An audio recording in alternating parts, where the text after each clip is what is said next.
प्रधानमंत्री कार्यालय में राज्य मंत्री डॉक्टर जितेंद्र सिंह ने जम्मू में मौजूद विभिन्न शिक्षा संस्थानों से संयुक्त अनुसंधान की ओर बढ़ने की अपील करते हुए कहा है कि जम्मू में कुछ किलोमीटर की दूरी पर अलग अलग शिक्षा संस्थान है और ये संयुक्त अनुसंधान से क्रांति ला सकते हैं जो पूरे देश के लिए मिसाल होगी।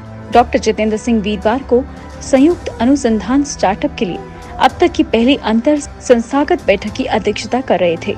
संयुक्त अनुसंधान स्टार्टअप व शिक्षा के नए रास्ते खोलने के लिए आयोजित इस बैठक में सभी यूनिवर्सिटी के वाइस चांसलर, वैज्ञानिक संस्थानों के डायरेक्टर व अन्य शिक्षा संस्थानों के हेड मौजूद रहे।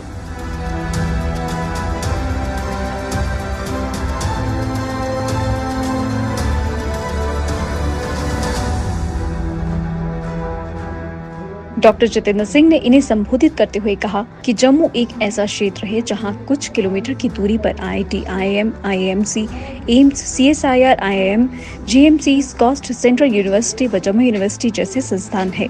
उन्होंने कहा कि इन संस्थानों का आपस में जुड़ना पूरे देश के संस्थानों के लिए मिसाल बन सकता है। उन्होंने कहा कि इन संस्थानों में संसाधनों के आदान प्रदान और इनके बीच संयुक्त कार्यक्रम नए अवसर और नए रास्ते पैदा करेंगे। उदाहरण देते हुए डॉक्टर जितेंद्र सिंह ने कहा कि आईएम इंटर्न डॉक्टरों के लिए अस्पतालों में कार्मिक प्रबंधन के संबंध में एक मॉडल भी बना सकता है। उन्होंने कहा कि प्रधानमंत्री नरेंद्र मोदी के नेतृत्व में भारत दुनिया के स्टार्टअप इकोसिस्टम का नेतृत्व कर रहा है और जम्मू क्षेत्र में ये अंतर संस्थागत जुड़ाव व एकीकरण जम्मू कश्मीर में स्टार्टअप के इच्छुक लोगों को आगे बढ़कर नेतृत्व करने में मदद कर सकता है।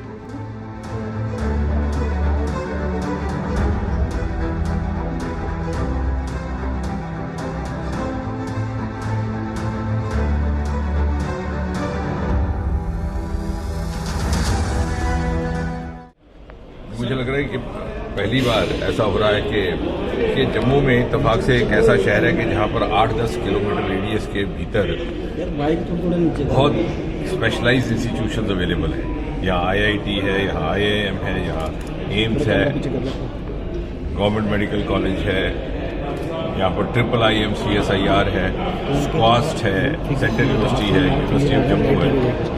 लेकिन शोध के क्षेत्र में सब अधिकतर काम जो हो रहा है वो अपनी अपनी डोमेन में हो रहा है। अब एक ज़माना आया है जैसे प्रधानमंत्री नरेंद्र मोदी बार बार ये डिसीजन करते हैं कि हम साइलोज से निकल करके इंटेग्रेटिव प्रोजेक्ट्स बनाएं। अब कोविड ने हमें सिखाया कि किस तरह से मिलजुल करके शोध हो, मिलजुल करके स्टार्टअप्स हो, मिलजुल के अनुसंधान हो।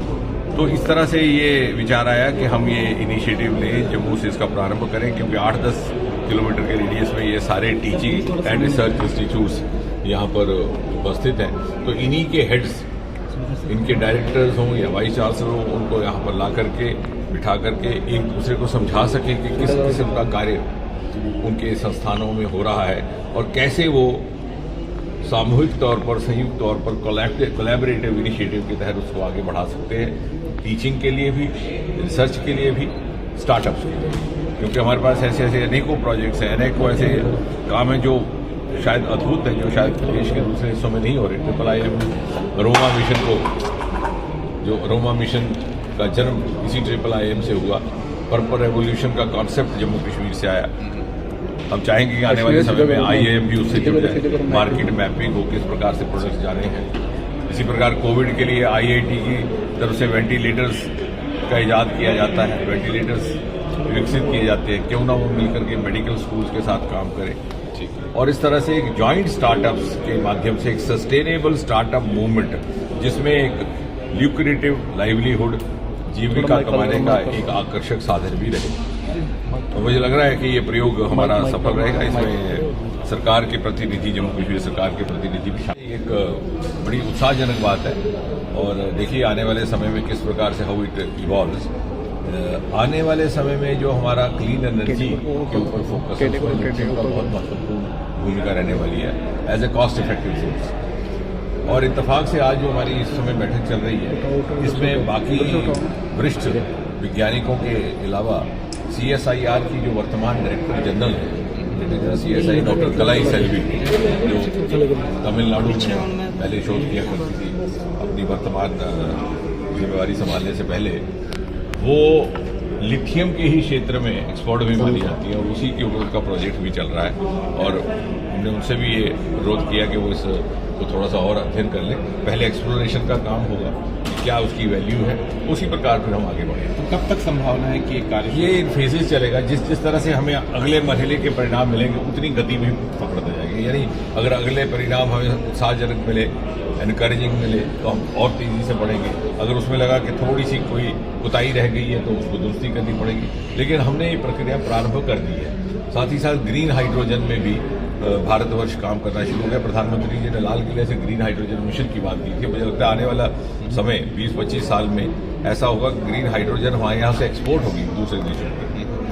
और डॉक्टर साहब, आपने बहुत अच्छा पूछा कि ये पहली बार भारतीय मूल का एक व्यक्ति भारतीय मिशन के माध्यम, वैसे तो एक भारतीय राकेश शर्मा ऐसे 20-25 वर्ष पहले गए थे अंतरिक्ष में, लेकिन वो सोवियत मिशन था। Indigenous mission, indigenous astronaut, indigenous technical know how, indigenous funding. ये और प्रधानमंत्री मोदी जी का हम धन्यवाद करेंगे। उन्होंने इसके लिए एक्सक्लूसिव फंडिंग की भी व्यवस्था की, पूरा इसका सहयोग सहायता भी दिया। कोविड के कारण इसमें विलंब हो। वैसे जो हमारी इनिशियल प्लानिंग थी उसके तहत हमारी कल्पना थी कि जब आज़ादी के 75 साल मनाए जाए उसी के साथ लगभग गगनयान की भी मिशन हमारी संपन्न हो। लेकिन कोविड के कारण 2 साल का विलंब हो गया। कोविड के दौरान हमारे कुछ एक पोटेंशियल एस्ट्रोनॉट्स प्रशिक्षण ले रहे थे रशिया के एक इंस्टीट्यूट में, गार्की इंस्टीट्यूट में, उनको वापस आना पड़ा। 2 स्टेजेस की ट्रेनिंग होती है वहाँ पे क्या, अब वो ट्रेनिंग लगभग मुकम्मल हो गई है। अब हम इस स्टेज पर है कि जो असल गगनयान का मिशन जाएगा, ये बहुत दिलचस्प चीज़ है। उससे पहले हम एक नॉन ह्यूमन 2 मिशन भेजेंगे, क्योंकि जैसे ऊपर जाना लाजमी है उसी तरह से सुरक्षित तरीके से वापस आना जरूरी है। क्योंकि जब ये वापस आएगा मिशन तो ये पानी में लैंड करे, तो जो हमारा व्यक्ति जाता है ऊपर वो सुरक्षित तौर से लौटे, ताकि उसकी जो इनपुट्स हैं वो भी सिक्योर है, उसकी जान भी सिक्योर है और हर चीज़ एक सुरक्षित ढंग से संपन्न हो। उसके लिए 2 मिशन हम भेजेंगे। पहला मिशन टोटली अनमैन्ड होगा और उसके तुरंत बाद हम एक रोबो मिशन भेजेंगे। उसमें एक फीमेल रोबो होगी, वायोमा उसका नाम है। वो लगभग इंसान की तरह काम करेगी, लेकिन वो रोबो होगी, ताकि उसमें सिक्योरिटी रिस्क के पॉइंट ऑफ व्यू से थोड़ा सा बफर रहेगा। फिर जब वो भी दूसरा मिशन कामयाबी से वापस आ जाता है तो फिर हमारा तीसरा ये मिशन, तो मुझे लग रहा है कि 1.5 साल तक, मतलब 2024 के अंत तक हम समझे नहीं हो सकता है, उसके आरंभ में ही हो जाए। अभी 2024 के आरंभ में ये डिपेंड करेगा कि किस प्रकार से हम पहले 2 मिशन हमारे, जो आपने पहले 2 मिशन की बात करें, कोशिश है कि इस साल के अंत तक हो जाए, साल के अंत तक। और जो मुख्य नहीं, जो मेन गगनयान है हो सकता है 2023 के अंत में या 24 में, थोड़ा डिले हो।